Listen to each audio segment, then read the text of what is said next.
பிரிப்போம். Healthy anchor and unhealthy ஆங்கர்னு சொல்லுவோம். சில குழந்தைங்களை நீங்கள் நல்லா குழந்தைங்க நான் சொல்கிறது டீனேஜர் சொல்கிறேன். சில பேர் பார்த்தீங்கன்னா கோவத்தில் வந்து சாப்பிட மாட்டாங்க, இல்லை தட்டை தூக்கி அடிப்பாங்க, அல்லது வீட்டில் இருக்கிற ஏதாவது பொருளை போட்டு உடைப்பாங்க, அல்லது அம்மாவையோ அல்லது அப்பாவையோ கட்ட வார்த்தையில் சொல்கிறவங்களாம் இருக்கிறாங்க. இது சில பேர்லாம் வந்து பார்த்தீங்கன்னா ஹோம் விசிட்லாம் கூப்பிடுவாங்க, இந்த மாதிரி ரொம்ப உக்கிரமாக அவன் பேசுகிறான், ஸோ வந்து ஏதாவது ஹெல்ப் பண்ண முடியுமா அப்படின்ற மாதிரிலாம் சொல்கிறவங்களாம் இருக்கிறாங்க.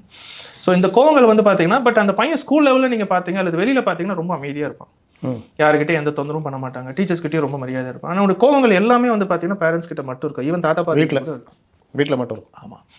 எப்போ ஒரு டீனேஜ் வந்து பார்த்தீங்கன்னா டீனேஜர் வந்து ஒரு பொருளை போட்டு உடைக்கிறானோ அது வந்து அன்ஹெல்த்தி ஆங்கர்னு சொல்லிடுவோம். ஹெல்த்தி ஆங்கர்ன்றது வந்து பார்த்தீங்கன்னா ஏதோ ஒரு வகையில் தன்னுடைய கோவத்தை வந்து அழகாக வெளிப்படுத்தி, அம்மா எனக்கு இந்த விஷயத்தில் கோவமாக இருக்குது, அது ஃபுட்டு விஷயத்தில் என்னை ரொம்ப ரெஸ்ட்ரிக்ட் பண்ணுறீங்க, என்னை வந்து இதை சாப்பிடக்கூடாதுன்னு சொல்கிறீங்க, அல்லது டிவி பார்க்கக்கூடாதுன்னு சொல்கிறீங்க, எனக்கு வந்து இந்த மாதிரி ஒரு விஷயத்தை அவன் எக்ஸ்பிளைன் பண்ண ஆரம்பிப்பான். இது வந்து ஹெல்த்தி ஆங்கர்னு நாங்கள் சொல்லுவோம். எப்போவுமே ஹெல்த்தி ஆங்கர் வந்து ரொம்ப சேஃப். இதை வந்து சின்ன வயசுலேருந்தே அந்த குழந்தைக்கு இன்கேஸ் உனக்கு ஏதாவது குறை இருந்தது, அந்த குழந்தை கோவமாக பேசுகிற